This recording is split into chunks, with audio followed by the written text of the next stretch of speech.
not just a UK problem or a Greek problem. This is happening for everyone in countries all over Have the they world. overreached? Have they overreached? Because they look scared now. They're acting scared. I think the problem they have is that for 25 years, every time they made a mistake, they would get bailed out by a rise in bond prices. As long as interest rates were cheap, they could always repackage, resell, and extend the maturity of the bonds that they were using to perpetrate all of their insidious little insider games. But now that that market has reached the end of a 25-year bull market, there's no more opportunity to repackage these bonds anymore, and they're collapsing, and it's causing what the economist calls a disruption in the cohesion index. They have identified what they call the cohesion index. That is the index to determine at what stage are different countries about to insurrect. The United States is relatively high. The UK is relatively high. But we have on the cohesion index, you've got countries like Iceland is already revolting, and other countries are already revolting. So The Economist magazine is already setting up an index around this revolt, this global insurrection, and they're already putting numbers attached to it. They're already, quantifying it. Well, that's what the Ministry of British Defense, the British Defense Ministry, said 3 years ago. They predicted this in and around 2010, 11, 12. We're going to be back for 5 minutes as we start the fourth hour with Max Keiser. My question to him is, how does he see all this unwinding? I was talking to Max during the break about stage terror, because I see them prepping everybody for it. And he said, look, it's global. You've got to see the strategic system. They want financial takeover. Well, I see that going on simultaneously. Max, we got 4.5 minutes left. You've got the floor. Enlighten us. Give us your breakdown on what's happening.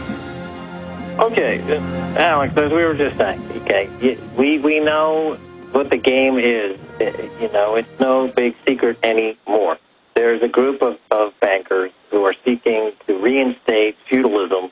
They were upset that they had to give any of their power away during the rise of what's called the Enlightenment and the last 200 years. Now, your show reaches out to millions, and my comment to you is that you're spreading your bets too thin, and you are attacking back in a way that diffuses your greatest strength, which is this grassroots power force. And to that, what I say is you need a win in your column. You need to take a scalp here. You need to have a win. And the easiest thing that your listeners can do, that you and your listeners can do, is to take down a Fortune 100 company. Take down a Dow Jones company, and the easiest company to take down, one who's got a huge investor in Warren Buffett, one who's known is Coca-Cola. We go back to your obsession with Coca-Cola. It's not an obsession. It's just a practical application of the only thing you have, which is a no-cost resistance. Wait a minute. We've taken plenty of scalps, Max. I mean, look at the Copenhagen thing. We all did that together. Look at all the other victories we're having. Look at how we exposed Democratic operatives dressed up like Nazis at tea parties. I mean, what are you saying, take a scalp?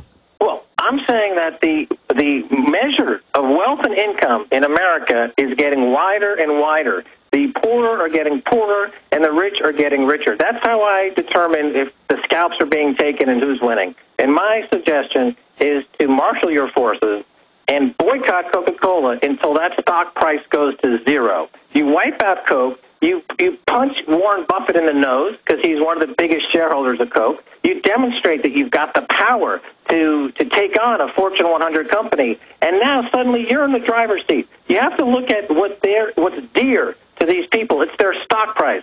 They have no morals, no ethics. They've got no compunction about destroying themselves and their society and their country. They only care about their stock price. Therefore, the only way you can fight back is to take their stock price down. And the boycott is the cheapest, easiest, no-cost solution. And just look at the stock price. If it's going down, you're winning. And take it down to zero. Okay, let me throw something in here. There's more than one way to skin a cat, and we're going on all fronts because that's most effective, in my opinion, is just to expose the fraud, and then the people will do the rest. But look at Washington. It's illegitimate. It's owned by foreign banks. We take the states back, then the offshore banks and brokerage firms won't have the federal government funding them with all our tax money.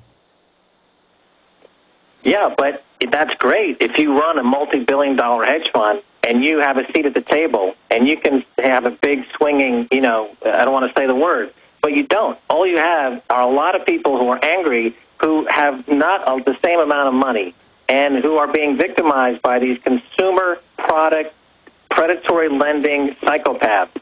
And you have to also be aware that a single metric, which is a stock price, can work both ways. Not only does it show how much money the bad guys are making, but it can also show how effective your campaign is against them. So when you go on the air every week and you say Coca-Cola stock price is down another 10% this week, we have won. It's right there in black and white in the pages of the Wall Street Journal. And before you know it, they're going to be coming to you, begging you to call off your forces. They're going to be coming to you, begging you. But won't the bankers then won't the plunge protection team just quietly buy Coca-Cola stock?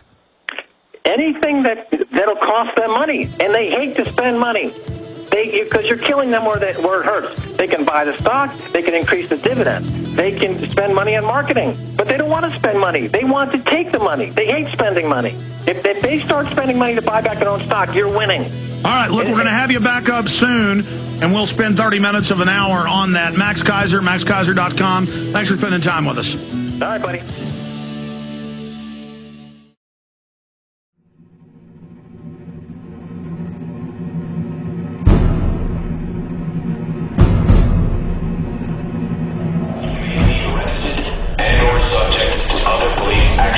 Tyranny is here. The grim future foretold in 1984 has become reality. It really says that the state is God. The United States is now recognized globally as one of the most oppressive police states on Earth. This film conclusively proves the existence of a secret network of FEMA camps, now being expanded nationwide. This documentary exposes how the continuity of government program has established an all-powerful shadow state. Police State 4 chronicles the sickening depths to which our republic has fallen. Prepare to enter the secretive world of emergency dictatorship. Body scanners, sound cameras, citizen spies, stage terror, and cameras on every street corner. It's only the beginning of the New World Order's hellish plan. The police state isn't coming. It's here.